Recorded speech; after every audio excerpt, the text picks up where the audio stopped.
What can kill you that people often underestimate? Fridges and vending machines. Don't climb them or shake them. The vending machine kills more than a shock. Back when I was a heavy pill user, I was high at my parents' house trying to open their fridge. It had the kind of doors that would briefly lock after being closed, so you couldn't immediately reopen them, for like 3 seconds. Being high, I didn't get this and muscled those doors, pulled the fridge right over. Luckily the doors finally opened and caught the weight of the fridge on the door so it didn't crush me. I think about that often and am glad I am sober now. Stairs. One minor misstep and it's really easy to fall. I am constantly almost dying on stairs. It's only a matter of time. My dog is always cutting in front of me on the stairs. I know this is how I'll die. Water. Pools, lakes, etc. People forgot how easily their children or themselves can get into trouble while they are near the water. From Michigan, so lake swimming is a big thing. If the lake water is over my head, I have a life preserver on.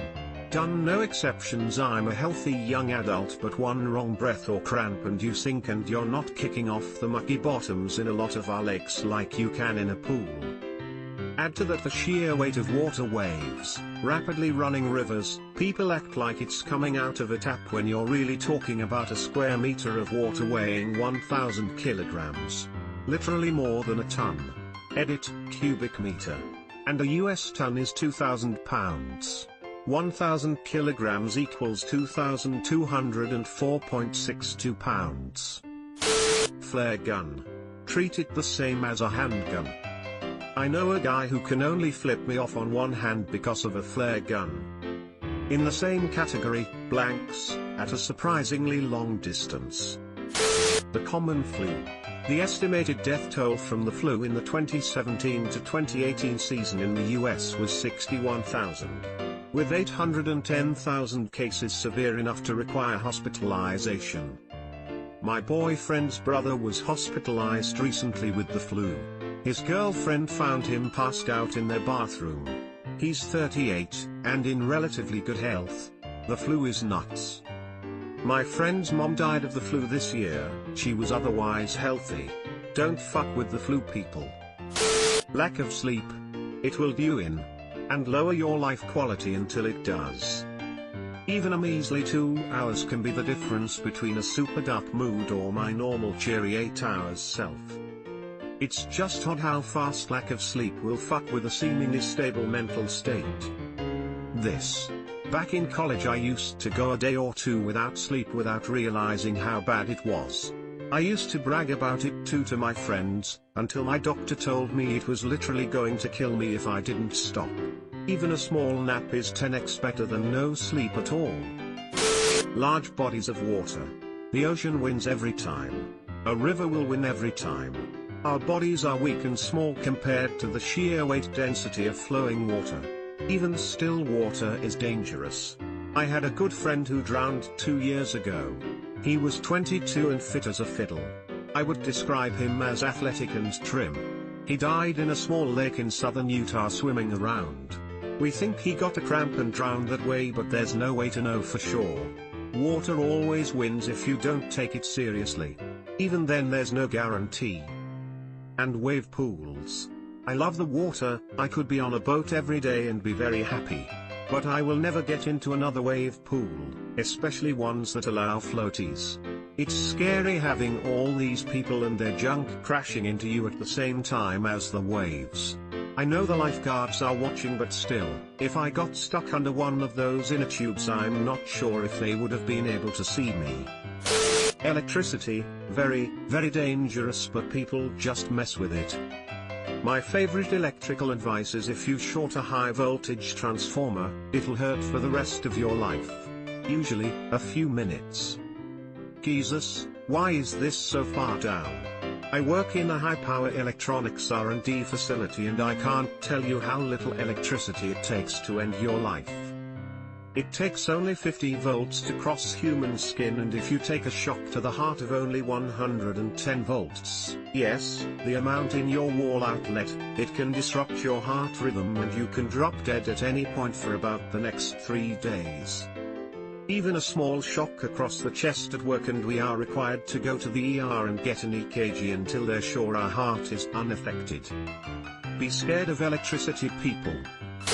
A teaspoon of water in the lungs can cause a person to drown. That small amount of water can trigger laryngospasm, closing off the airway. Secondary drowning is some scary shit. Loneliness. I'm not trying to be deep or profound or whatever, loneliness makes me wanna blow my brains out. I live across the country from my parents. I broke down crying when my dad hugged me when he picked me up at the airport. It was the first hug I had in 8 months. It was one of those moments you realize you haven't felt the warmth of another human being in years. I mean, I have fuck all to do each day. Maybe we could talk about stuff. Choking on your food. Eat more slowly, chew your food, people, it won't run away from you. Slipping in the shower. A loved one can just snap and murder you because of a small thing. One of these is not like the other. Choking on food when I'm alone and dying as a result is one of my biggest fears, TBH, like just knowing that I'm not going to make it and slowly fading out while staring at my dog who is worried but can't help me. No thank you, I'd rather just not eat. A slip and fall. The earth kills so many people, because apparently slamming your head into something hard is pretty disadvantageous to life. Ah, but that's the easy way to go. The hard way is living alone, slipping and breaking something important with no way to get back up again and no way to call for help. Then you slowly wait helplessly on the floor praying that someone will come find you before you die from dehydration in a few days. The whole help. I've fallen and I can't get up. Bit is considered hilariously dramatic, but it'd legit be a nasty way to go. High tension lines. I see people put their faith into lines so tight that it would cut them in two if it snapped the wrong way. Excuse my ignorance, why are people tying high tension lines? Your comment suggests this is something you see regularly? Garage door springs. My boss's one broke last weekend, and it put a hole in his trunk and ceiling. It took 3 of us to raise the door without the spring. They're under a ton of pressure. Came here to say this. Friend got whacked across the chest hard trying to service his own garage door. Doctor said he wouldn't have survived if it had hit his neck. I had a spring come undone on my garage door. I know how dangerous they can be, so I rigged a pulley and unhooked both springs and let the door drop. Without the springs, the door came down way faster than I was expecting. The next day when the tech came out, he told me that he'd seen people lose fingers to a falling garage door, trying to lower it from the bottom. Antibiotic resistance. You don't need an antibiotic every time you're sick. I promise. Do you know how many people come into my ER, or any ER, requesting AF without even having a diagnosis yet? They think they are magical. Or they come in requesting them for their viral infection that their doctor told them they had but refused to give them AF for it. You know, their viral infection. Falling asleep on the toilet and smashing your head on the tile. After working 12-hour shifts 14 days in a row, it nearly happened to me. Luckily we had a bath mat, so I just got a minor head wound. My friend's mother died by slipping and cracking her cranium on the toilet. Subscribe for more hot Reddit takes in your inbox, guaranteed.